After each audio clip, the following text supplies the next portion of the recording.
Boa tarde, amigos, tudo bem? Eu espero que todos estejam bem. Eu gostaria de aproveitar esta oportunidade para abordar dois temas. Número 1, meu português não está no nível que eu gostaria, mas tento melhorar a cada dia. Se vocês não entenderam algo que eu disser, por favor, me avisem imediatamente e eu me esforçarei para ser mais claro. Número 2, quero expressar minha gratidão ao diretor executivo da Comissão Fulbright, Dr. Luiz Volkov Loureiro, por me ajudar a conseguir minha bolsa Fulbright, que, em parte, está me permitindo compartilhar minhas percepções sobre o estado contemporâneo da comunidade LGBTQ nos Estados Unidos com vocês hoje. Então, o título da minha apresentação é o estado atual da comunidade LGBTQ nos Estados Unidos da América, não? E acho que temos batalhas importantes que a comunidade LGBTQ nos Estados Unidos ainda está lutando. A luta pelos direitos dos homossexuais nos Estados Unidos percorreu um longo caminho desde a revolta de Stonewall de 1969, quando clientes gays e trans do Stonewall em Nova York lutaram contra a tentativa de polícia de prendê-los. Aquela noite marcou o início do movimento pelos direitos dos homossexuais nos Estados Unidos da América. Uma luta de décadas, que apenas alguns anos atrás resultou na importante decisão da Suprema Corte de 2015, que legalizou o casamento gay em todo o país. Mas a decisão de 26 de junho de 2015 não acabou com a luta por igualdade e proteção. Em todo o país, os norte-americanos LGBTQ ainda enfrentam discriminação legalizada pela lei quando se trata de moradia, empregos, paternidade e até prisão. Em junho, é importante comemorar o quão longe os Estados Unidos da América chegaram no reconhecimento dos direitos dos homossexuais. E devemos nos orgulhar desse fato, mas apenas se lembrarmos o quão longe ainda temos que ir para garantir que os direitos iguais e a dignidade dos norte-americanos LGBTQ são reconhecidas pela lei. Aqui estão algumas das batalhas pela igualdade que ainda estão sendo travadas em todo o país. Acho que temos que começar, número 1, tem que ser violência. Crimes de ódio contra indivíduos LGBTQ ainda são chocantemente prevalentes em todo o país. Em 2015, quase 1 em cada 5 crimes de ódio cometidos nos Estados Unidos da América foi devido à orientação sexual e outros 2% dos crimes foram cometidos por causa da identidade de gênero. Houve uma epidemia de crimes violentos contra indivíduos transgêneros, particularmente mulheres trans de cor, nos últimos anos, incluindo 13 que foram mortos apenas este ano. As mulheres trans de cor estão entre as minorias mais vulneráveis do país, lutando contra o racismo, o sexismo, a transfobia e, frequentemente, a pobreza, colocando-as em maior risco de violência. Ainda assim, 16 estados em todo o país não incluem gênero ou identidade sexual em suas leis de crimes de ódio. Outros 13 estados cobrem apenas orientação sexual e 4 estados não têm nenhuma lei de crimes de ódio. Número 2, paternidade. Apenas um punhado de estados consagrou em lei o direito dos casais gays de serem pais juntos. Há 16 estados que permitem que casais do mesmo sexo tenham uma adoção pelo segundo pai ou segunda mãe. 5 estados permitem legalmente que as agências de adoção neguem a adoção a um casal do mesmo sexo por causa de sua orientação sexual. E apenas a Califórnia proíbe a discriminação por orientação sexual e identidade de gênero em adoções. Número 3, muito importante, terapia de conversão gay. Na grande maioria dos estados, as crianças ainda podem ser enviadas para a chamada terapia de conversão gay, uma prática nociva que a American Psychological Association, a Associação Norte-Americana de Psicologia, condenou. Há 8 estados que proíbem a prática para menores, sendo o mais recente o Oregon, sob a direção da nova governadora Kate Brown, que é abertamente bissexual. Número 4, discriminação no emprego.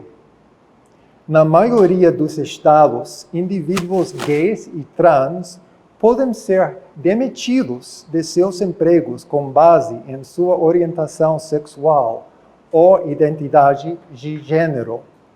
Isso significa que, independentemente do desempenho ou habilidade no trabalho, uma pessoa pode perder o emprego se o chefe descobrir ou discordar de sua identidade.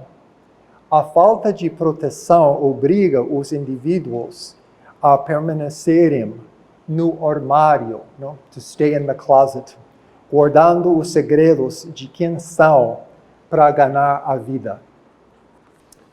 Entre 20 estados e Washington, D.C., a capital, aprovaram leis de não discriminação, mas da metade dos Estados Unidos em todo o país não o fez, tornando a vida não apenas difícil, mas perigosa para americanos LGBTQ em muitas partes dos Estados Unidos da América. Número 5, discriminação habitacional. Quando as pessoas LGBTQ podem ser demitidas de seus empregos por causa de suas identidades, ganhar a vida e sustentar uma vida decente pode ser difícil. Esse problema é agravado quando as pessoas LGBTQ também podem ter moradia negada legalmente, com base em suas identidades. Mas em todos os Estados Unidos da América, essa é a realidade de muitos cidadãos gays e trans. O Departamento de Habitação e Desenvolvimento Urbano dos Estados Unidos informou em 2013 que casais do mesmo sexo sofrem tratamento desfavorável no aluguel das casas em linha. E ainda existem 28 estados onde a discriminação habitacional é legal. Número 6. Banheiros, escolas e outras acomodações públicas. A luta pelos banheiros das escolas públicas se tornou um ponto crítico e o símbolo para o movimento pelos direitos LGBTQ nos últimos anos. No cerne da questão está o direito de todos os americanos a acomodações públicas. Isso é acesso seguro a bens, serviços, instalações e privilégios na esfera pública. Isso é um pouco complicado, mas a batalha que está sendo travada sobre os banheiros e sobre se indivíduos trans e gays têm o direito de usar todas as instalações que o restante dos norte-americanos usa de uma maneira que atenda às suas necessidades. Para crianças trans na escola, isso significa poder usar o banheiro de acordo com sua identidade de gênero, não o gênero em sua certidão de nascimento ou o gênero que a escola pensa que são. Número 7. Justiça criminal. Indivíduos LGBTQ enfrentam altas taxas de discriminação na prisão, onde presidiários trans têm uma história particularmente cansativa de abuso, incluindo serem colocadas em confinamento solitário, supostamente para sua própria proteção. A população carcerária dos Estados Unidos da América tem o dobro de indivíduos LGBTQ do que a população não encarcerada. Acho que é como 8% contra 4%, sugerindo que os indivíduos LGBTQ estão super representados nas prisões e o número é ainda maior para aqueles em detenção juvenil, até 20%. Número 8, aceitação. Existem algumas batalhas que não podem ser vencidas no tribunal, embora certamente possam ser ajudadas por decisões judiciais e leis elaboradas e aproveitadas para garantir a igualdade. Mas fora do sistema jurídico dos Estados Unidos, os norte-americanos LGBTQ ainda enfrentam discriminação, medo e ódio que resultam em danos físicos, mentais e emocionais.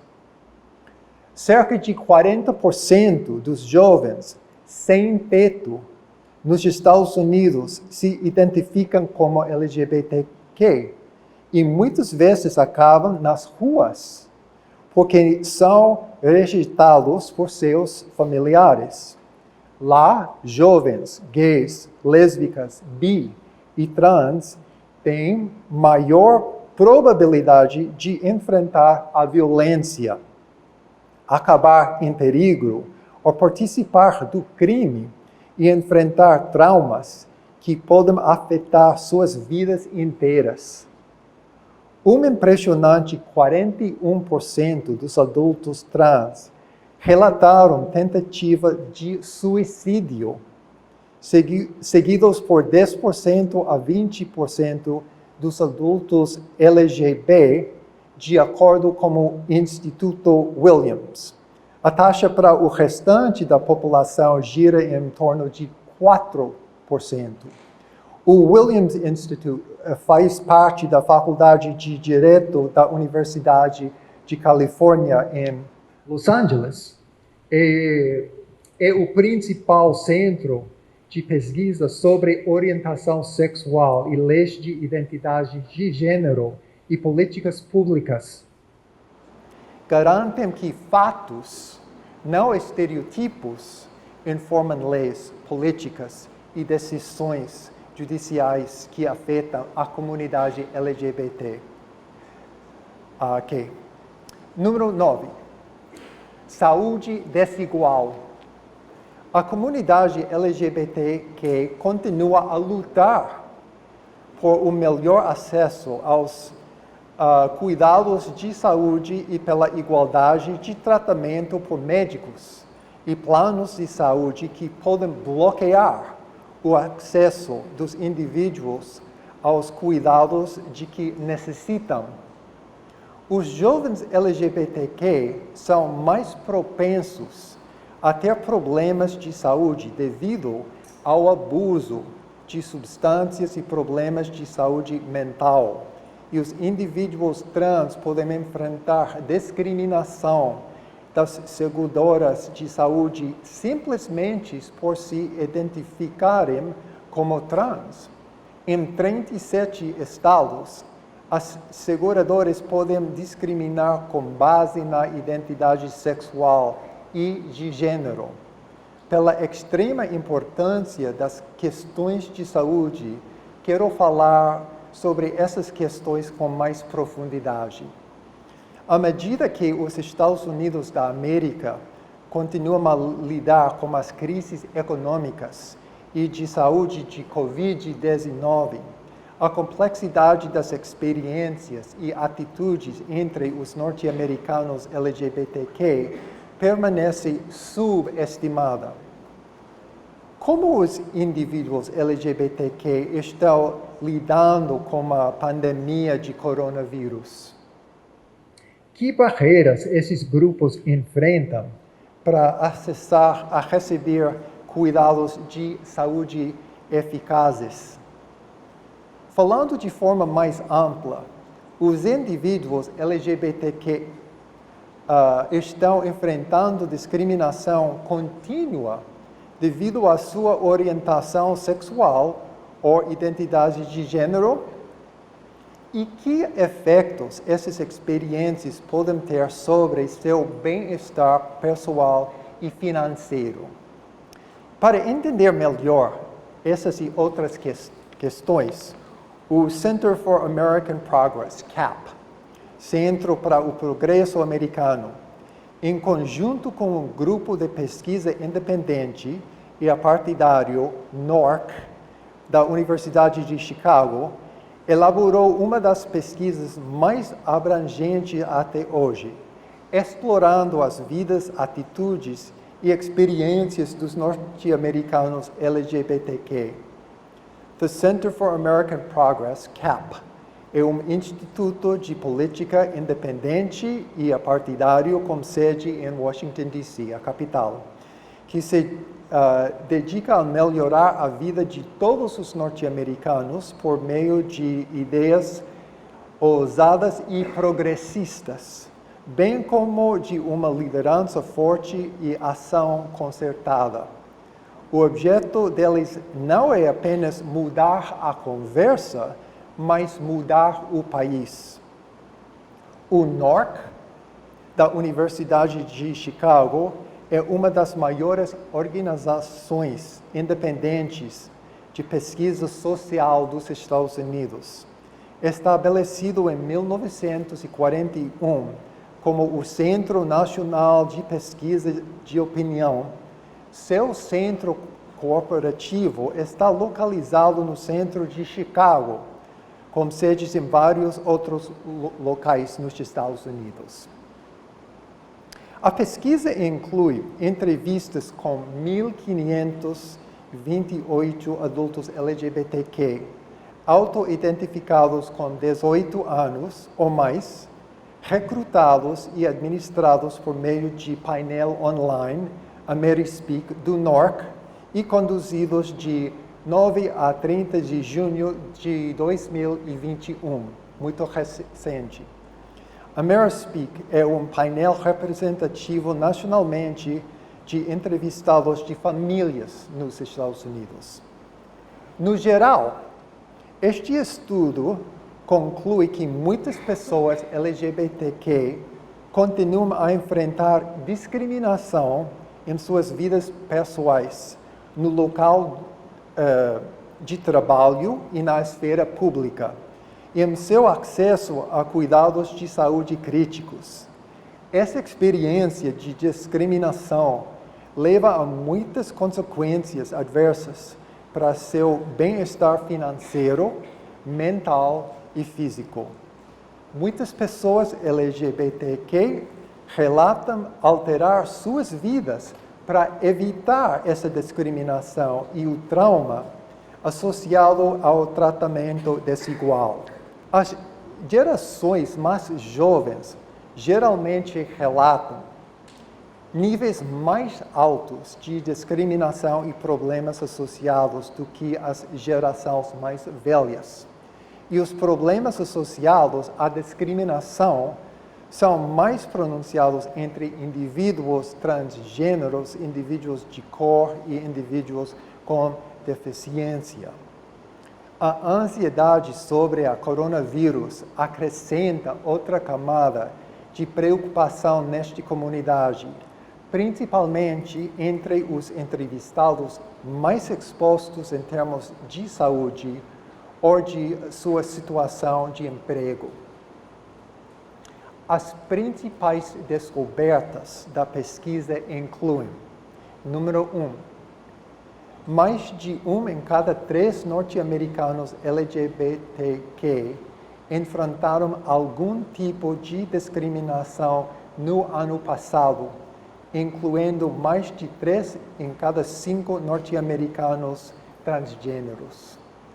Número 2, a discriminação afeta adversamente o bem-estar mental e econômico de muitos norte-americanos LGBTQ, incluindo 1 em cada 2 que relatam impactos psicológicos negativos, moderados ou significativos.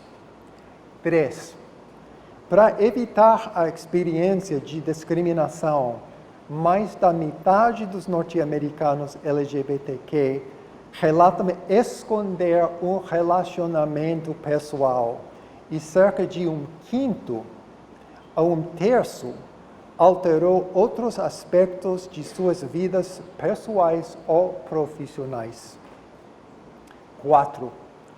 Cerca de 3 em cada 10 americanos LGBTQ enfrentaram dificuldades no ano passado para acessar os cuidados médicos necessários devido a questões de custo, incluindo mais da metade dos americanos transexuais. 5. 15% dos americanos LGBTQ relatam adiar ou evitar tratamento médico devido à discriminação, incluindo quase 3 em cada 10 indivíduos transgêneros. 6. Indivíduos transexuais enfrentaram obstáculos únicos para acessar cuidados de saúde, incluindo 1 em cada 3 que teve que ensinar seu médico sobre indivíduos transgêneros para receber cuidados adequados. 7. Os americanos LGBTQ experimentaram problemas significativos de saúde mental relacionados à pandemia de Covid-19. Devido a restrições de tempo, comentarei apenas as 3 primeiras descobertas e vou concluir. Mais de 1 em cada 3 norte-americanos LGBTQ enfrentaram discriminação no ano passado. Okay. Em um nível básico, este estudo encontra muitos indivíduos LGBTQ relatando maus tratos em sua vida pública, profissional e pessoal. Uma pergunta foi: no ano passado, você sofreu discriminação de qualquer tipo com base em sua raça ou etnia, nacionalidade, sexo, identidade de gênero, orientação sexual, religião, deficiência, status econômico, status de imigração ou idade?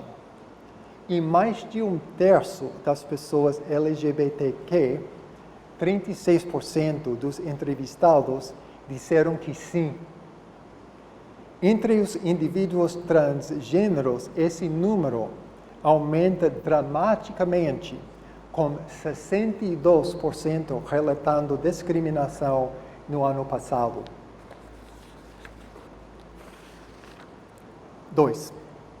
A discriminação prejudica o bem-estar psicológico e econômico dos norte-americanos LGBTQ. A experiência de discriminação claramente afeta o bem-estar psicológico e físico de muitas pessoas LGBTQ, bem como a sua renda e oportunidades de trabalho. O estudo apresentou aos entrevistados uma série de áreas e pediu que avaliassem até que ponto a discriminação os afetou negativamente em cada área. No topo da lista de consequências negativas, 52%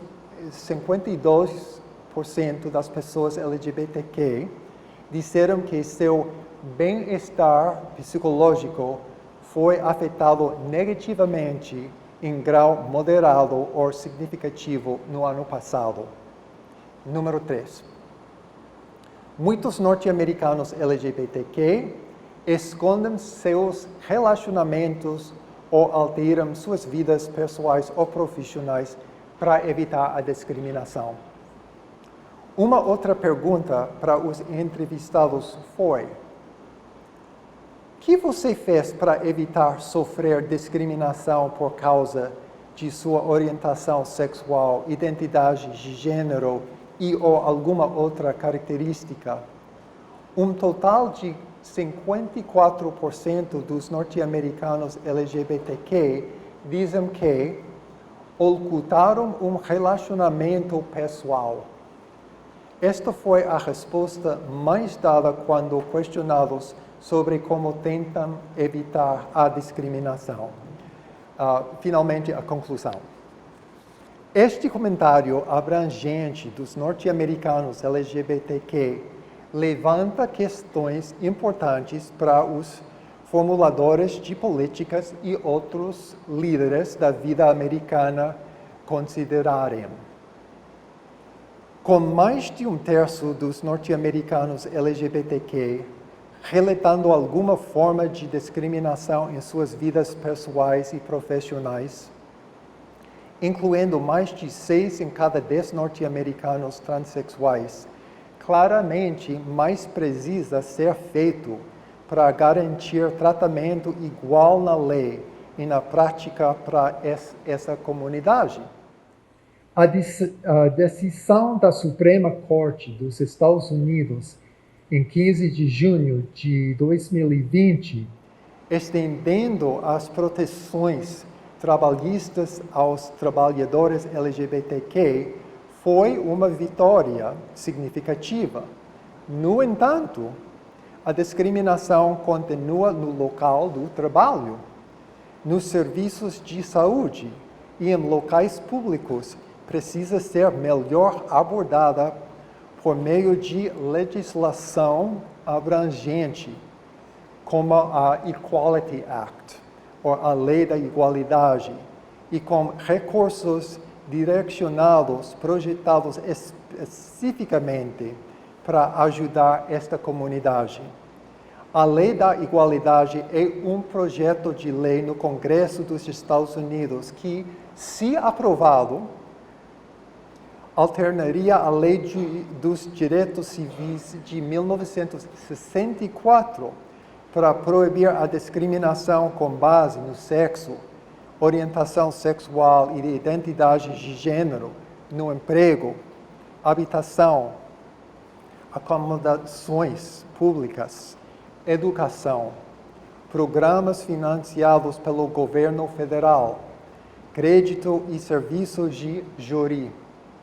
A decisão da Suprema Corte de junho de 2020 em Bostock versus Clayton County, um caso legal, nos Estados Unidos, no estado de Georgia, protege gays e transgêneros em questões de empregos, mas não em outros aspectos. Os Estados Unidos da América percorreram um longo caminho na proteção dos direitos dos cidadãos gays, bi e trans, mas ainda há trabalho a fazer.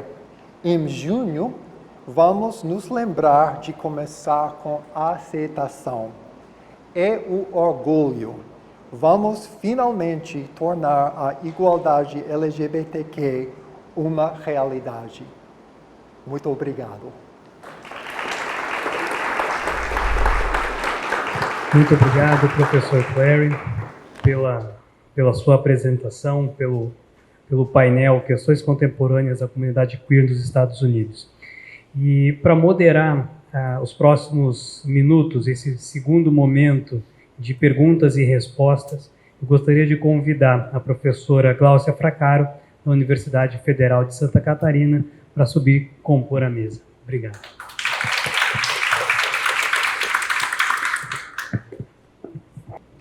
Boa tarde a todas, a todos, a todes. É uma alegria estar aqui com vocês hoje. Obrigada, Luiz, por ter passado a palavra. E sem mais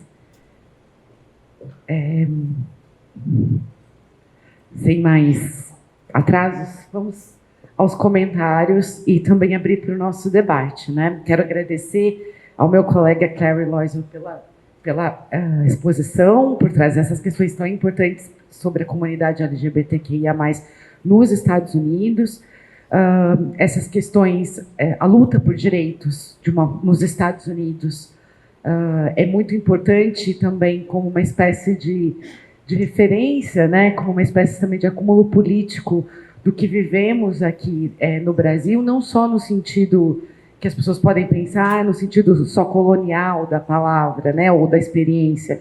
Não necessariamente, em alguma medida, né, nós somos países que têm uma experiência racial também muito parecida, né, e esse elemento, acho que nos constitui o nosso fazer da política também, com o passado, com o baita peso da escravidão, né, nas nossas histórias. Ainda que a gente tenha que a quantidade de escravizados que vieram para cá na diáspora seja mais que o dobro daquela quantidade que foi para os Estados Unidos, né? Aqui no Brasil a gente ainda fez muito mais uso da escravidão, né? Bom, mas dito isso, né, nos pontos que são os nossos pontos de convergência, de consenso também naquilo que são as lutas das minorias ou das classes subalternas, se a gente pudesse dizer assim, e já que eu comecei com um paralelo sobre as questões raciais, também quero fazer uma pergunta, um comentário nesse sentido. Boa parte dos debates em torno da igualdade racial, por exemplo, aqui no Brasil, gira em torno da ideia de que o fim do racismo é bom para todo mundo, né? É bom para as pessoas brancas, é bom para o Estado de Direito. Então, queria te ouvir um pouco mais sobre como isso aparece também no debate do movimento LGBT, justamente como uma forma, como isso aparece no movimento, o que eu estou querendo dizer, né?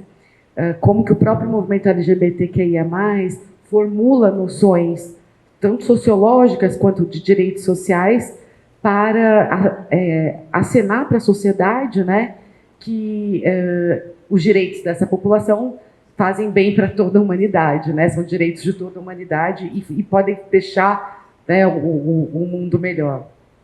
Isso eu gostaria de ouvir um pouquinho mais, mas esse é o meu comentário inicial. Eu vou abrir também para o comentário da plateia. A gente tem 20 minutos para isso, talvez 15. Professora, eu gostaria muito de ouvir. Primeiro, parabéns pela brilhante palestra, com muitos dados, muitas informações importantes para a nossa reflexão. Uma questão que eu gostaria de ouvir do senhor diz respeito a um debate grande que houve no Brasil sobre a questão da criminalização da homofobia.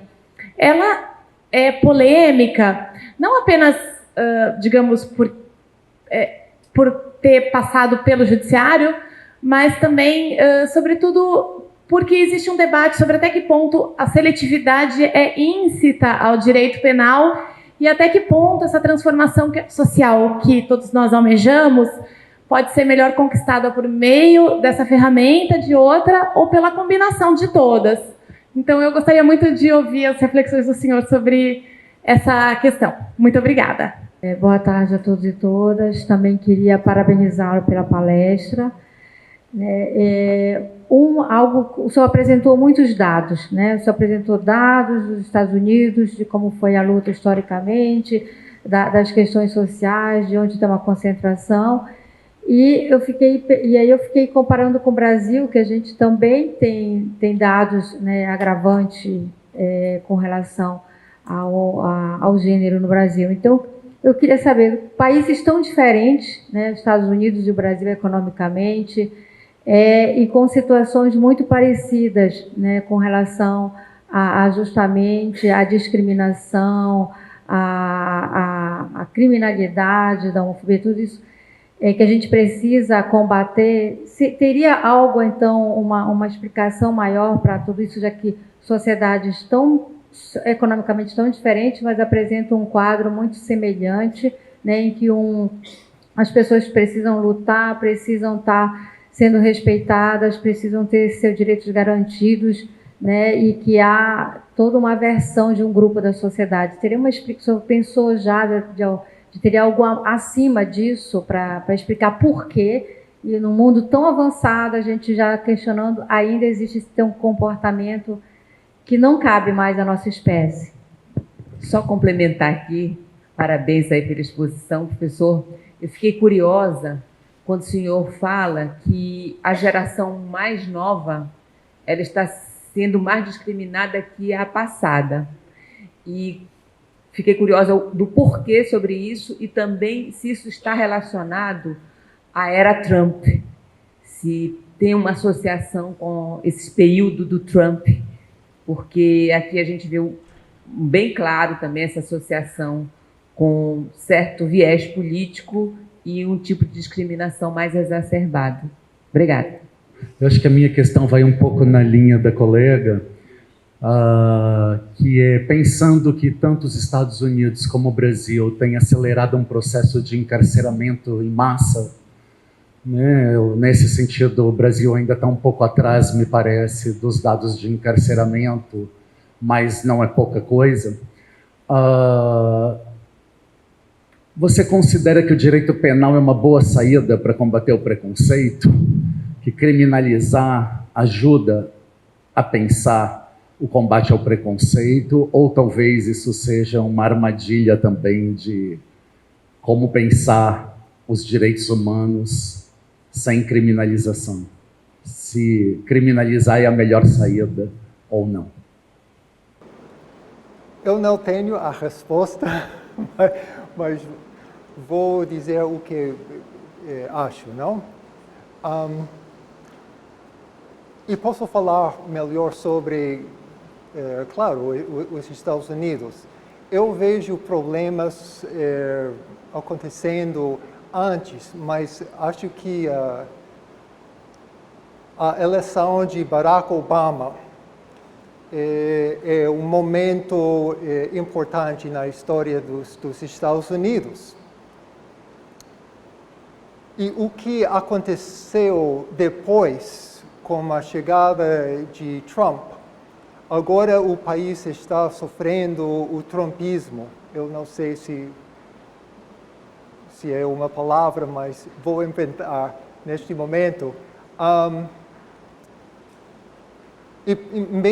Parece-me que ele deu permissão para agir dessa maneira horrível, não?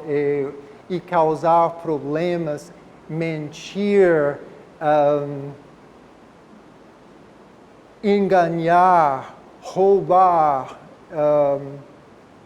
Então, a sociedade, 45% da população acredita tudo isso, porque eles querem ver alguém responsável por sofrimento econômico ou perder poder, ou vocês seguramente sabem isso de Make America Great Again, MAGA, não? E voltar essa época em que os brancos, os homens, os heterossexuais, eles tinham todo o poder, a experiência, conhecimento, e é uma ameaça tremenda para essa parte da população, e ter essa reação contra a eleição de um negro. Eu posso entender a lógica de 45% da população. Agora eu vou inventar, eu não sei a resposta do Brasil, mas acho que Dilma Rousseff, como mulher, também foi como uma ameaça, não, para a sociedade brasileira. E muitas pessoas simplesmente não podem aceitar uma mulher com poder, um negro com poder. E é uma reação feroz em contra disso. Então, parece que estamos na década de 50, às vezes, e isso explica um pouco de o tratamento dos jovens agora, não em comparação com o que aconteceu e está acontecendo agora. Talvez para os Estados Unidos o racismo neste momento é mais evidente. Eu acho que pode ver essa reação muito facilmente com, basicamente, um massacre de muitas pessoas negras nos Estados Unidos. Cada 2 semanas, parece que a polícia norte-americana mata um negro ou uma negra. E muitos dizem que é a responsabilidade de Barack Obama, que ele tem a culpa pela reação. E talvez no Brasil tenha isso de o poder estava nas mãos de uma mulher e causou uma explosão, né, de perder controle do sistema. E Bolsonaro chega, não? E Bolsonaro e Trump têm muito em comum. É quase uma repetição do que aconteceu nos Estados Unidos. A sua pergunta, para combinar, eu não sei. Não gosto da direção dos Estados Unidos neste momento. Fico muito preocupado. Porque agora parece que você pode dizer qualquer coisa e a mentira é a verdade é mentira, e não tem separação.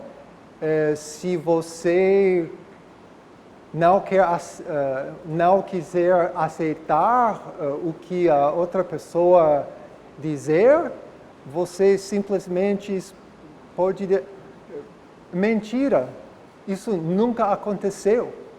E agora, com a repetição, a mentira se torna a verdade. É muito perigoso para mim, para a democracia.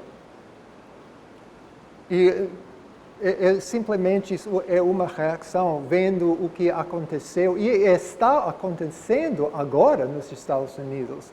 Ontem e hoje são dias importantes na história dos Estados Unidos com Trump. E vamos ver o que acontecer, não, no futuro. E acho que vamos ver com Bolsonaro o que ele vai decidir fazer também. Não? Acho que moramos num mundo Às vezes de fantasia, não? Você pode criar qualquer coisa e quase a metade da população vai aceitar, não? Muito perigoso. Então, acho que temos isso em comum e isso explica, em parte, o que acontecendo e por quê.